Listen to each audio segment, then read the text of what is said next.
Good morning, sisters and brothers. Today, we celebrate the 22nd Sunday in Ordinary Time.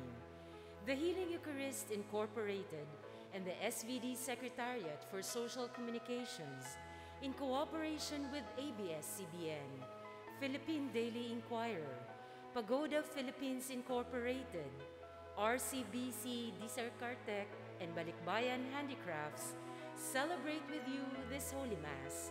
Our Mass presider is Reverend Father Glenn Paul M. Gomez, concelebrated by Father Benigno Etiule. Our celebration will now begin.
So we now consciously connect our own self with our personal God as we say, in the name of the Father, and of the Son, and of the Holy Spirit. Amen. Grace to you and peace from God our Father and the Lord Jesus Christ. And with your spirit. So we are connected, gathered not only in the name of God, but we are here gathered, connected as one family, kapamilya, as we praise and thank God for all the blessings He is giving us. And let's also acknowledge the presence of each one of us by greeting a good morning. Good morning. Good morning. And for us to become worthy to participate in this highest form of prayer, the Holy Mass, our Eucharist, our healing Eucharist, we pause for a moment, close our eyes, bow our heads, as we say sorry for all the sins and mistakes that we have committed. We believe that our God is a very loving and forgiving God.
Let us pray.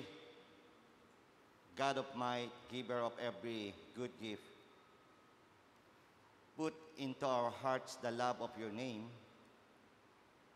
so that by deepening our sense of reverence, you may nurture in us what is good, and by your watchful care, keep safe what you have nurtured. Through our Lord Jesus Christ, your Son, who lives and reigns with you in the unity of the Holy Spirit, one God, forever and ever. Amen. The wise man Sirach gives a clear and simple guideline. If we are humble, we will find favor with God. The first reading. A reading from the book of Sirach. My child, conduct your affairs with humility, and you will be loved more than a giver of gifts. Humble yourself the more, the greater you are, and you will find favor with God. What is too sublime for you, seek not. Into things beyond your strength, search not. The mind of a sage appreciates proverbs, and an attentive ear is the joy of the wise. Water quenches a flaming fire, and alms atone for sins. The word of the Lord. Thanks be to God. God, in your goodness, you have made a home for the poor. Please repeat. God, in your goodness, you have made a home for a poor. The just rejoice and exult before God. They are glad and rejoice. Sing to God, chant praise to his name, whose name is the Lord. God, in your goodness, you have made a home for the poor.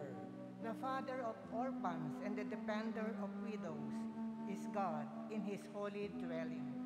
God gives a home to the forsaken. He leads forth prisoners to prosperity.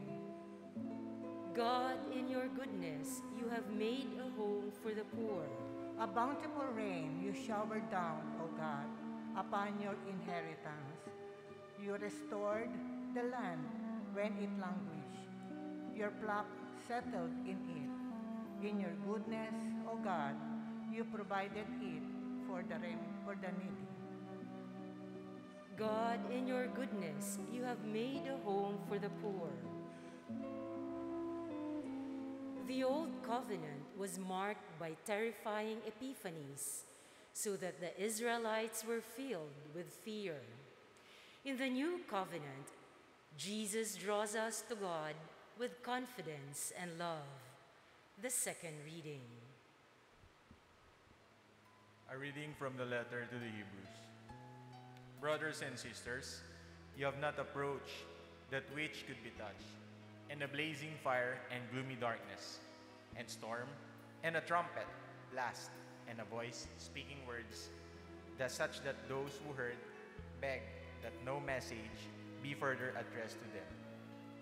No, you have approached Mount Zion, and the city of the living God, the heavenly Jerusalem, and countless angels in festal gathering, and the assembly of the firstborn enrolled in heaven, and God, the judge of all, and the spirits of just made perfect, and Jesus, the mediator of new covenant, and the sprinkled blood that speaks more eloquently than a fable.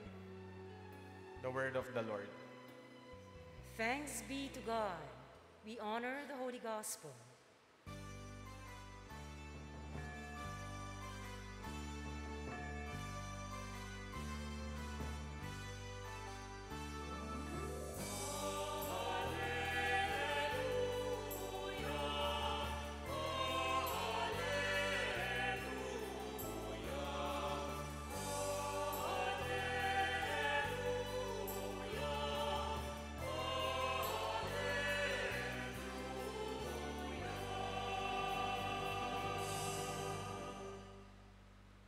The Lord be with you.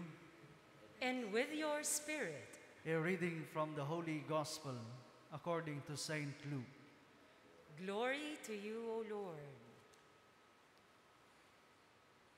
On his Sabbath, Jesus went to dine at the home of one of the leading Pharisees, and the people there were observing him carefully. He told a parable to those who had been invited, noticing how they were choosing the places of honor at the table. When you are invited by someone to a wedding banquet, do not recline at table in the place of honor. A more distinguished guest than you may have been invited by him, and the host who invited both of you may approach you and say, "Give your place to this man," and then you would proceed with embarrassment to take the lowest place. Rather, when you are invited, go and take the lowest place, so that when the host comes to you, he may say, "My friend, move up to a higher position." Then you will enjoy the esteem of your companions at the table.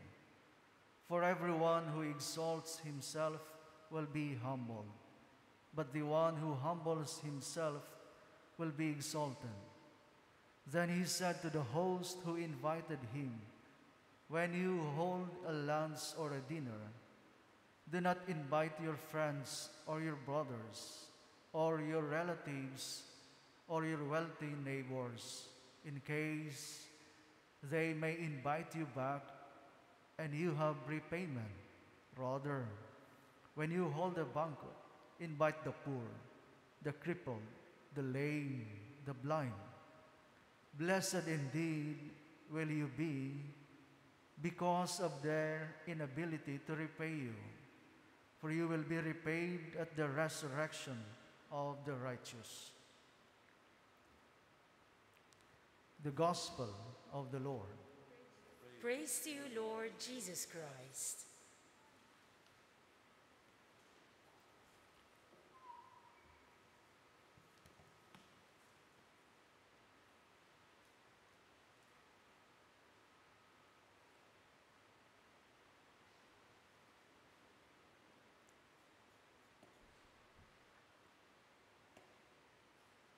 Isa po mapagpalang umaga sa inyong lahat. Amen. So live na live po tayo dito sa ABS-CBN Chapel. So today is the 22nd Sunday in Ordinary Time, the last Sunday of the month of August. At yun na nga, ilang araw na lang. Nako, eto na. Bare months na. Amen? Kaya umpisahan muna natin itong August. At itong araw na pong ito, August 28, ay kapistahan ng dakilang santo, Doctor of the Church, and Bishop. So Bishop and Doctor of the Church, Saint Augustine. At sa mga Agustinian family, so happy feast day po.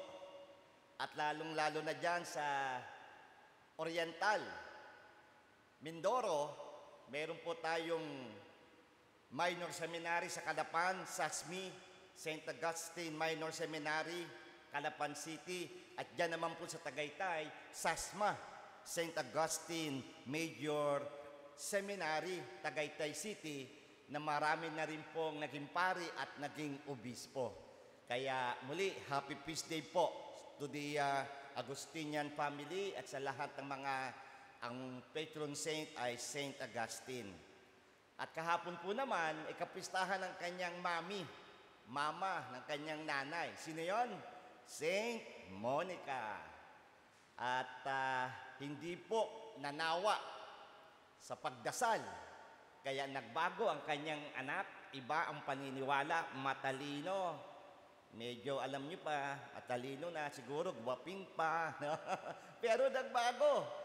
Naging obispo nga, at naging santo, at naging doktor ng simbahan. Kaya, at yung kanyang asawa rin, nagbago. So, Saint Monica ay talagang malaking maitutulong sa mga may asawa at anak na naliligaw ng landas.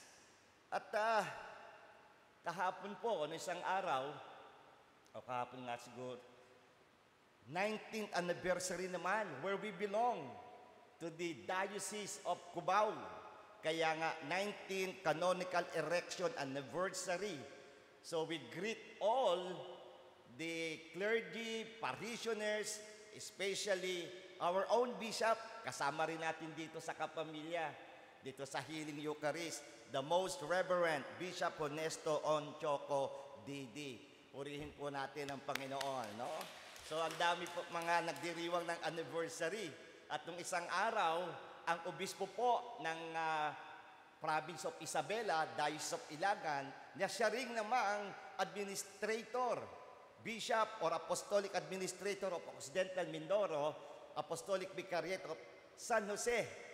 So 11th Episcopal Anniversary of Bishop Most Reverend David William Antonio Didi. Palakpakan din po natin. Amen!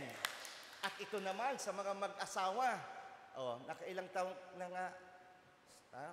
nga, yung mga wedding anniversary, Doktora, si Tita Linda, ang magulang of Cardinal, His Eminence, Luis Antonio Cardinal Tagle, si Tatay Maning and Nanay Mila celebrated their 66th wedding anniversary. Purihin po natin ang Panginoon. At talagang maraming pagdiriwang. Ngayon, tumbukin na natin ang Ebanghelyo. Nung isang linggo, 21st Sunday in ordinary time, may nagtanong kay Jesus, konti lang po ba ang maliligtas? Ginoo, kukunti ba ang maliligtas? Kaya pinahan niyo po ang inyong katabi, maliligtas ba yan? Ang sagot ni Jesus, hindi diretsong sinagot Anong sabi ni Jesus? Pagsikapan ninyong pumasok sa makipot na pintuan. So yun ang sinabi niya. Enter the narrow gate. At may conclusion pa si Jesus. Marami ang nagpipilit na pumasok, ngunit hindi makapapasok. Wow! So ulitin natin, ano? So yung nagtanong, only few will be saved. What was the answer of Jesus? Strive to enter through the narrow gate. That's from Luke chapter 13, verses 22 to 30. And then Jesus concluded, for many, I tell you, will attempt to enter, but will not be strong enough. Kaya pakisabi nga sa katabi, magpalakas ka. Para makayanan mo. So this is the narrow gate. Enter through the narrow gate in order to gain eternal life, para makapasok sa kaharian ng Diyos, magkaroon ng buhay na walang hanggan. Ano bang ibig sabihin ng narrow gate? At kayong Sunday, this 22nd Sunday in ordinary time, will answer that narrow gate. So, in today's readings, that hindi lang sa Gospel, so napakinggan natin sa ating first reading, no? Doon sa Book of Sirach, chapter 3, verses 17 and following. Sabi, my child, conduct your affairs with humility and you will be loved more than a giver of gifts. Ang ganda. So, sino daw makapasok doon sa narrow gate? Yung mga humble, yung mga mapagpakumbaba. So, conduct your affairs with humility and you will be loved more. Mamahalin ka lalo at ikaw'y makakatanggap ng mas malawak pa na mga biyaya. At dinagdag pa dito sa Book of Sirach or Sirach, humble yourself the more, the greater you are, and you will find favor with God. Ang tao mapagpakambaba ay talagang bibigyan ng pabor ng Panginoon. Amen? At ito ngayon, sa Gospel, ito pong Luke 14 verses 7 to 11, ang tawag dito, this is the paradox of self-promotion and self-demotion. Grabe ano. Paradox nga kasi yung iba, they self-promote, yung iba naman, they self-demote. Anong ibig sabihin?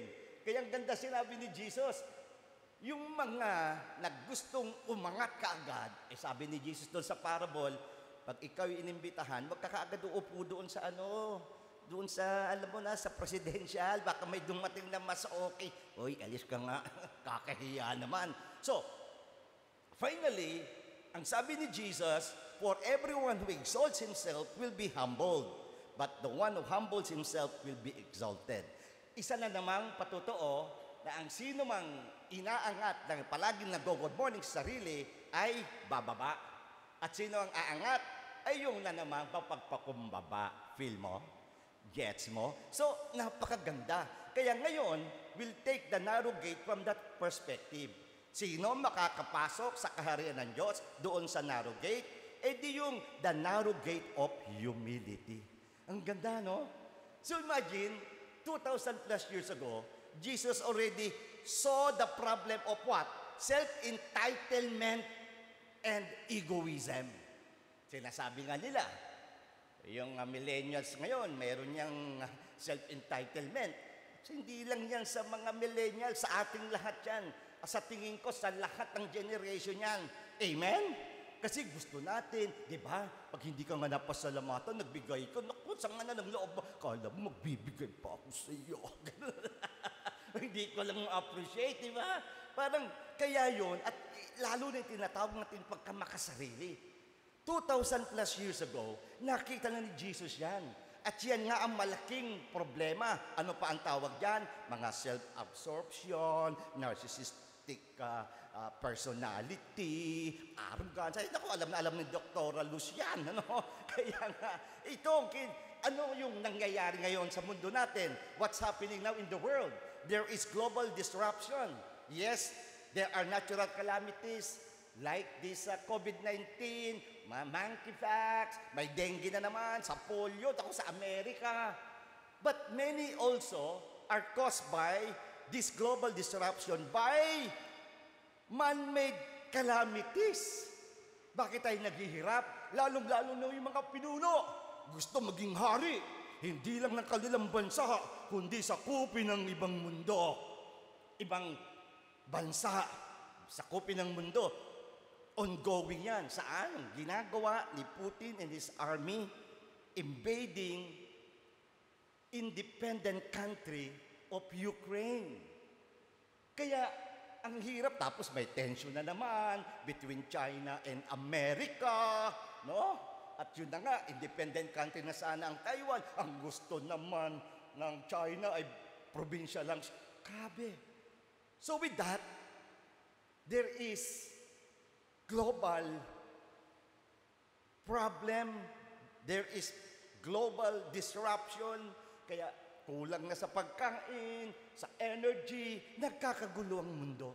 So with this, balikan natin ang challenge ni Jesus. Enter through the narrow gate. Huwag na tayong pumunta sa ibang bansa. Sa atin na lang mga sarili, sa mga pamilya.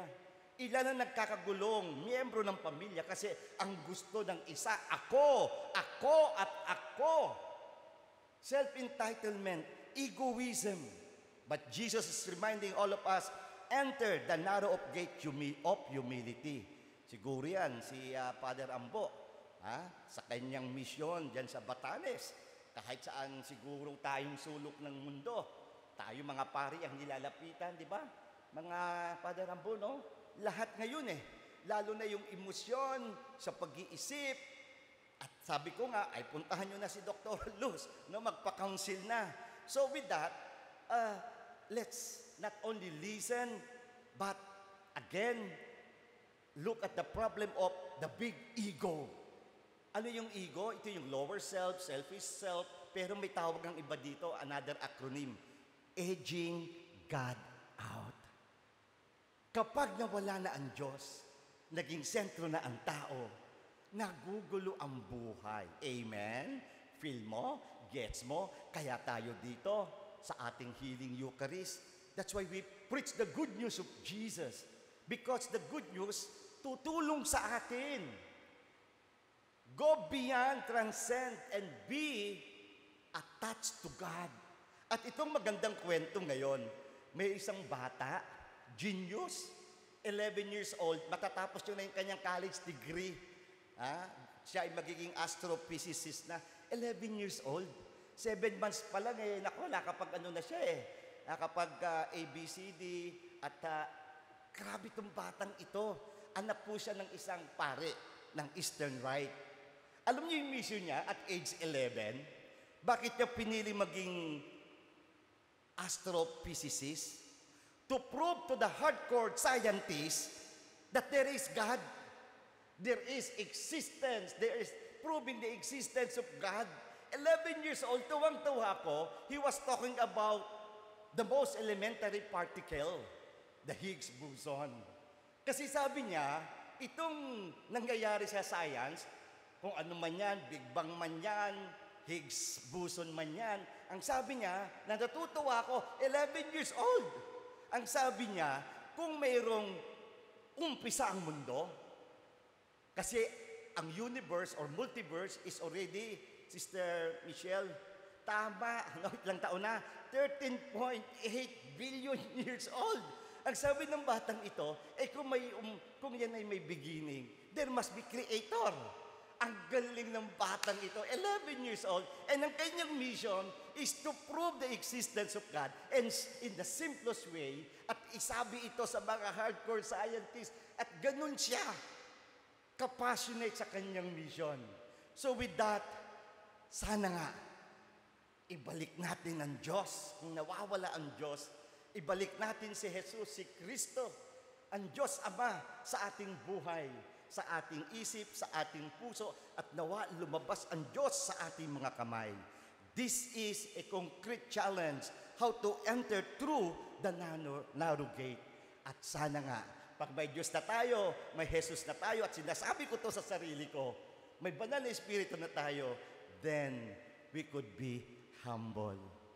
Ang Diyos na may Jesus ay ang tao na may Diyos na may Jesus ay ang taong mapagpakumbaba. Feel mo? Gets mo? At hilingin natin ang tulong ng santo sa araw na ito. Saint Augustine, naligaw, pero nagbago. Naging obispo, naging santo, naging doktor ng simbahan. At hilingin din natin ang pagkabay ni Saint Monica. Patuloy tayong ipagdasal upang tayo kung nagkakamali at magbago. At para sa ating healing Eucharist, dito sa ating misa, we pray for the soul of Direct Romy Zozara. At ang healing Eucharist po ay gabi-gabi sinamahan siya. Ako mismo, nakilala ko ang mga 3 anak na lalaki ni Direk at nandun din si Bebs. 27 years, hindi lamang direktor ng TV, sikat na direktor sa paggawa ng maraming Filipino films. So we close our eyes, bow our heads, hilingin natin sa Diyos, kay Jesus sa Banal Espiritu Santo, hipuin ang ating mga puso at tayo ay tunay na maging mapagpakumbaba. Amen.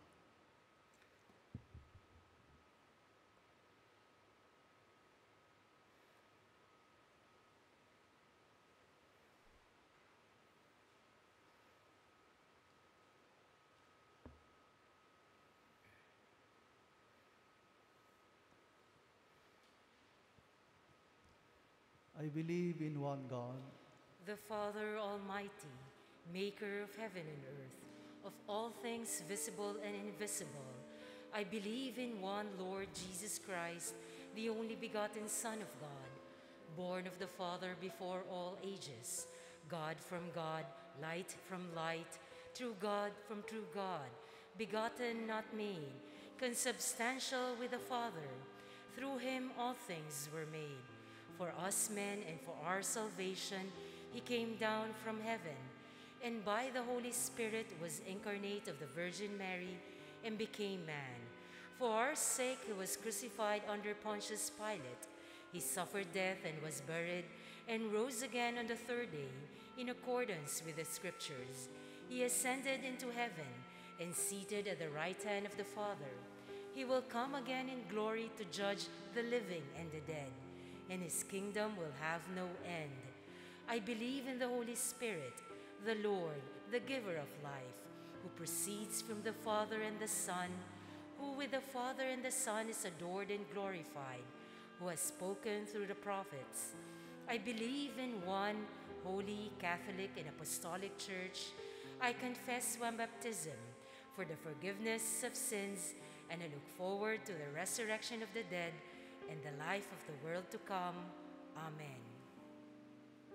God our Father, in your kingdom, the one who exalts himself will be humble, and the one who humbles himself will be exalted. May we learn to exalt you in humility as we say, Faithful God, help us remain faithful to you. Faithful God, help us remain faithful to you.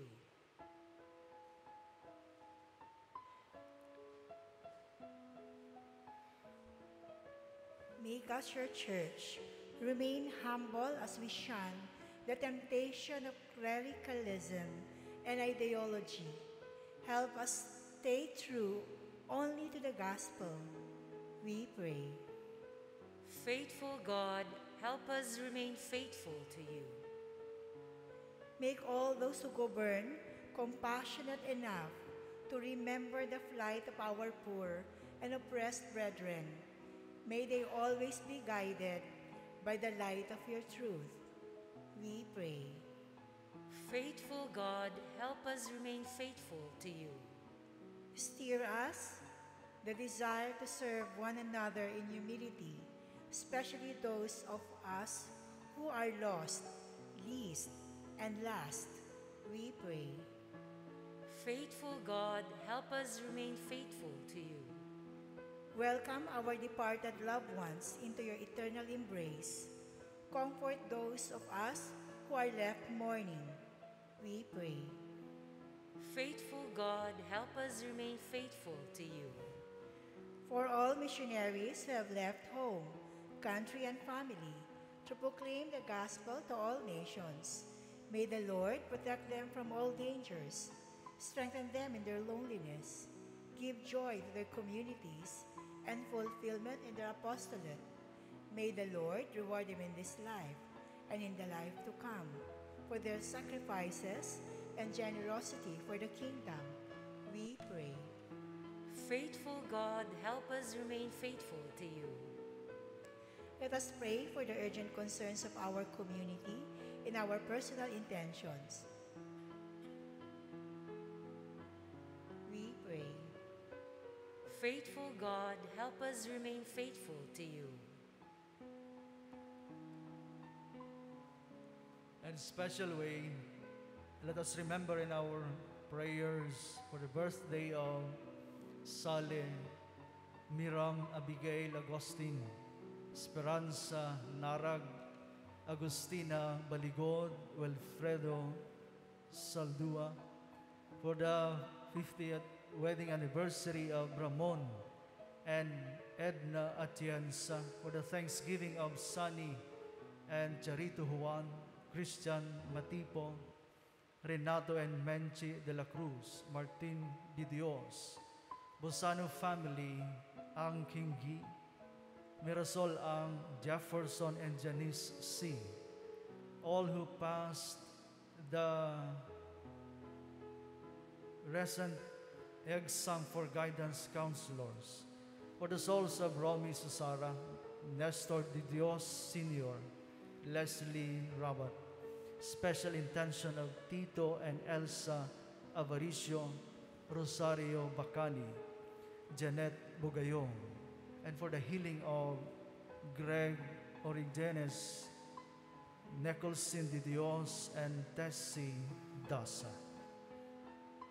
Faithful Father, in your Spirit, help us remember that we can respond to your call towards mission only through your grace and your grace alone, through Jesus Christ, your Son, our Lord.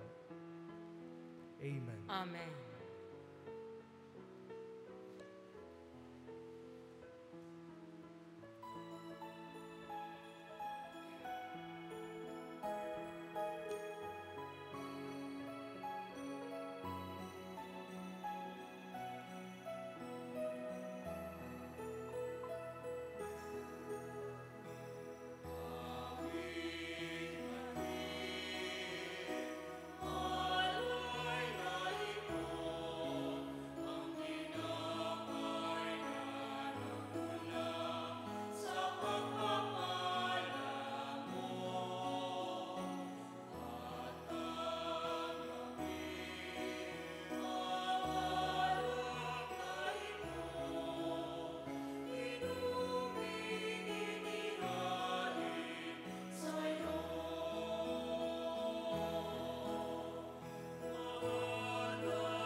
we also include the souls of Ilsa Reyes, Evangelina Balmeo, and Jonathan Barrios.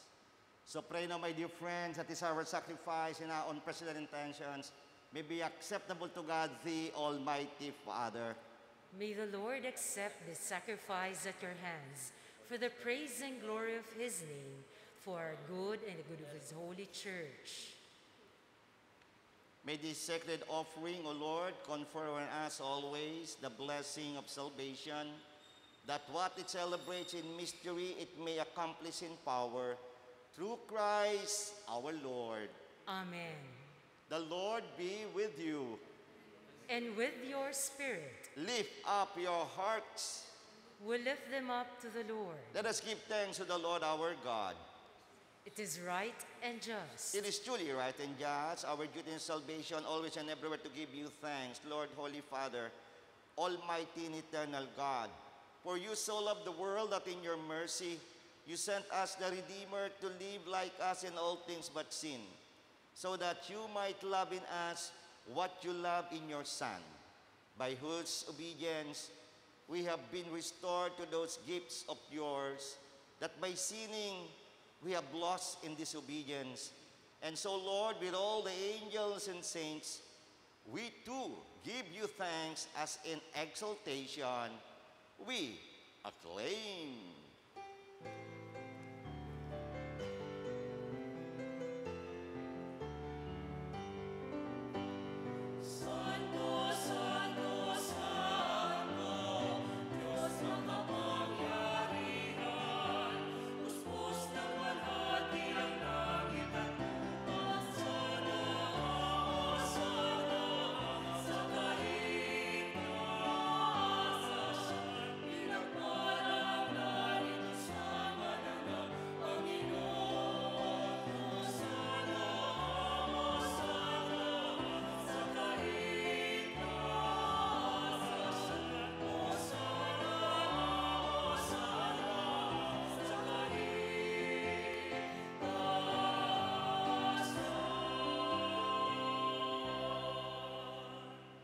You are indeed holy, O Lord, upon of all holiness.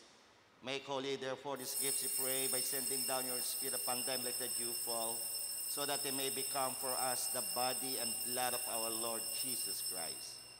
At that time he was betrayed and entered willingly into his passion. He took bread and giving thanks, broke it, gave it to his disciples, saying, "Take these, all of you, and eat of it, for this is my body, which will be given up for you."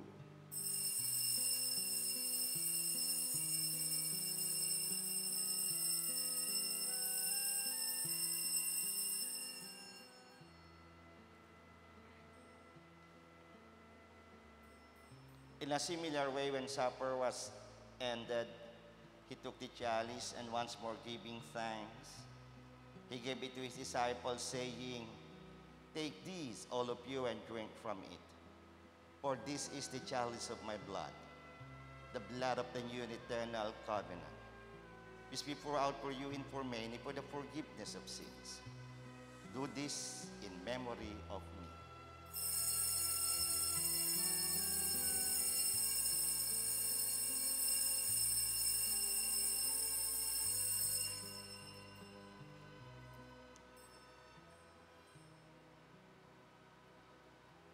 The mystery of faith.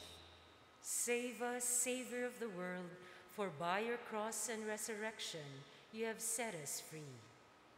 Therefore, as we celebrate the memory of his death and resurrection, we offer you, Lord, the bread of life in the chalice of salvation, giving thanks that you have held us worthy to be in your presence and minister to you. Humbly we pray that partaking of the body and blood of Christ, we be gathered into one by the Holy Spirit. Remember, Lord, your church is spread throughout the world, and bring her to the fullness of charity, together with Francis our Pope and Ernesto our Bishop and all the clergy. Remember also our brothers and sisters who have fallen asleep in the hope of the resurrection, and all who have died in your mercy. Welcome them into the light of your face.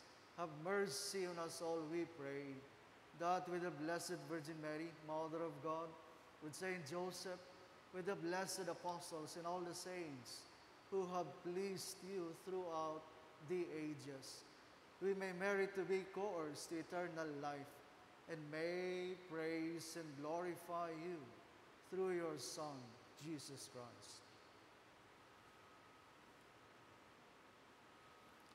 Through him and with him and in him, O God, Almighty Father, in the unity of the Holy Spirit, all glory and honor is yours forever and ever.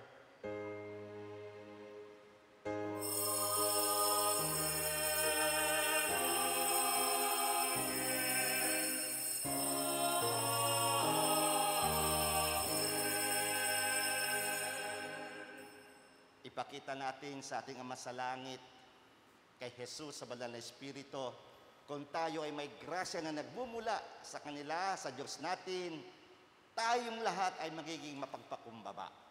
At nawa, sa pag-awit ng dasang ay tinuro sa atin natin pang Kristo, tayo ay tunay na magiging mapagpakumbaba.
Deliver us, Lord, we pray, from every evil. Graciously grant peace in our days, that by the help of your mercy, we may be always free from sin and safe from all unnecessary distress, as we await the blessed hope and the coming of our Savior, Jesus Christ. For the kingdom, the power, and the glory are yours now and forever. Lord Jesus Christ said to the apostles, I leave you peace, my peace I give you. Lord, look not on our sins, but look on the faith of your church, and graciously grant her peace and unity in accordance with your will, who live and reign forever and ever. Amen. The peace of the Lord be with you always. And with your spirit. Let us now offer each other the sign of peace. Peace. Okay. Lamb of God, you take away the sins of the world, have mercy on us. Lamb of God, you take away the sins of the world, have mercy on us. Lamb of God, you take away the sins of the world, grant us peace.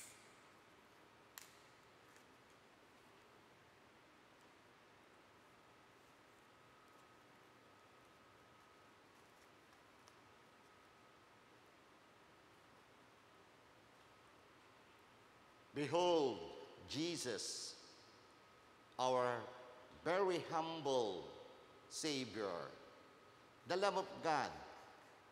Behold him, who takes away the sins of the world. Blessed are those who are called to the supper of the Lamb. Lord, I'm not worthy they should enter under my roof, but only say the word, and my soul shall be healed. With the body and blood of Christ, bring us to life everlasting. Amen.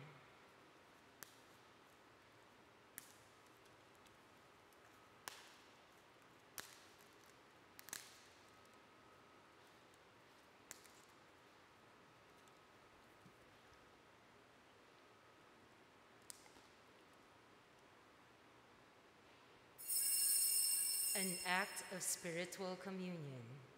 My Jesus, I believe that you are present in the most holy sacrament. I love you above all things, and I desire to receive you into my soul. Since I cannot at this moment receive you sacramentally, come at least spiritually into my heart. I embrace you as if you were already there, and unite myself wholly to you. Never permit me to be separated from you. Amen.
Pagdasal po natin ngayon ang mga kapatid natin na nangangailangan ng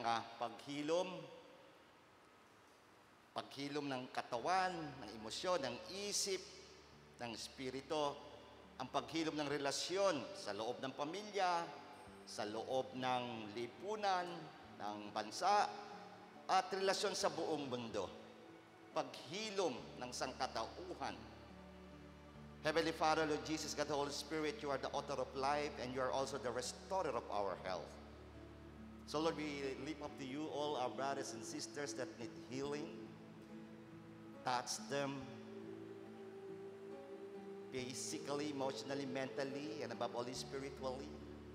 And we claim, Lord, for their speedy and complete healing. Heal also our Mother Earth, lalong-lalo na, Panginoon, sa mga nakakaranas sa sobrang init sa Amerika, sa Europe, ganun din sa ibang Asia countries, China, at iba pa. Hiluwin mo kaming lahat, Panginoon. Nawa, ang mga problema naming hinaharap ang siyang magdadala sa amin upang kami maging mapagpakumbaba. Magkaroon ng Diyos, Jesus, banal na Espiritu sa aming puso, isipan at buong pagkatao. At ito ang tunay na magdadala ng kalusugan at paghilom sa aming lahat. We claim it in the name of Jesus. Amen. Purihin natin ang Panginoon. The Society of the Divine Word would like to invite everyone for a Concert for a Cause 2022 Huni ng Misyon. the proceeds for the retirement fund of the elderly and sick of SVD missionaries. This will be held on September 3, 10, 17, and 24, 2022. Thank you. Ang huni ng misyon ay huni ng buhay. May saya, may lungkot, may luwalhati, may liwanag. Kaya po ang mga pari, brothers, seminarista, kaibigan, at kung saan nagtatrabaho ang mga brothers and priests of the Society of the Divine Word, itong 4 na Sabado ng Setyembre, muli, the online concert for a cause 2022. Para po sa mga retiradong brothers at pari ng Society of the Divine Word. Suportahan po natin. At we acknowledge and we thank the following. So the Secretary of the SWD, Sir Erwin Tulpo and family, Jarito Tambunting Juan and family, Brother Rodel Manansala and family. Thank you also to all the donors who are continually supporting our Sunday TV Mass, the Healing Eucharist. And thank you to Ma'am Rita Cruz at sa inyo pong lahat na tumutulong dito rin sa mga crew. At siyempre ang ating choir, ang awit papuri, si Mitch Tina, J.R. Bobby Enjoy, at behind the scene, Marlo, Jeff, Bingbong, at naandyan si June at lahat po. At si Gab, Anthony, at ang mga nandito, kasama natin, Sister Menchi, Tita Linda, Sister Christy, Dr. Luz, at si Engineer, no, na andito, at Sister Rose and Faith, lahat po, palakpakan natin. Marlo, Sister Michelle, amen. So, in behalf of Father Ambo, maraming salamat po sa inyong lahat. Itong mga cameramen natin, palakpakan din natin yung mga sounds sa lahat, no? Let us pray. And we also include the intentions of Architect Jose and Ann Ling, Attorney Gomer and Lee Lanyada Amorao, and Justice Ricky and Ma'am Maridor Rosario. Renewed by this bread from heavenly table, we beseech you, Lord, that being the food of charity, it may confirm our hearts and stir us to serve you in our neighbor through Christ our Lord. Amen. So, Father Ambo and I now receive God's blessing. The Lord be with you. And with your spirit. Bow your heads and pray for God's blessing. May Almighty God always keep every adversity far from you, and in His kindness pour out upon you the gifts of His blessing. Amen. And may God keep your hearts attentive to His words, that they may be filled with everlasting gladness. Amen. And so may you always understand that is good and right, and be found ever hastening along in the path of God's commands, may co-heirs with the citizens of heaven. Amen. And may the blessing of Almighty God, the Father, the Son, and the Holy Spirit come down in you and remain with you forever. Amen. Our Eucharistic celebration has just ended, but our mission begins. Go with Jesus, go with the Holy Spirit, go with God the Father, because God goes with you. Thanks be to God. Amen.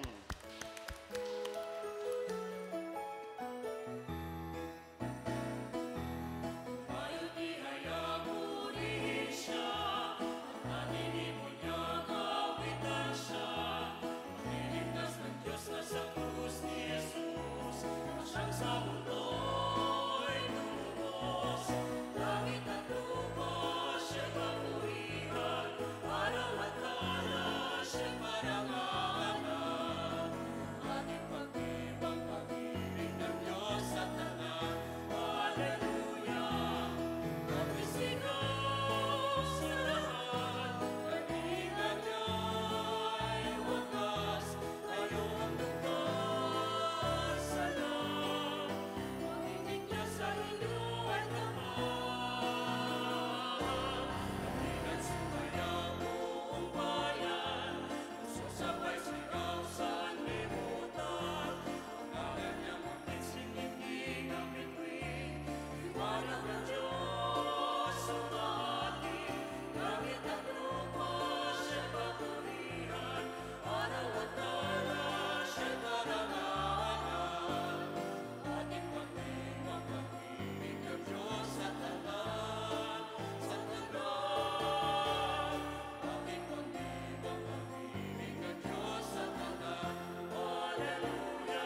as our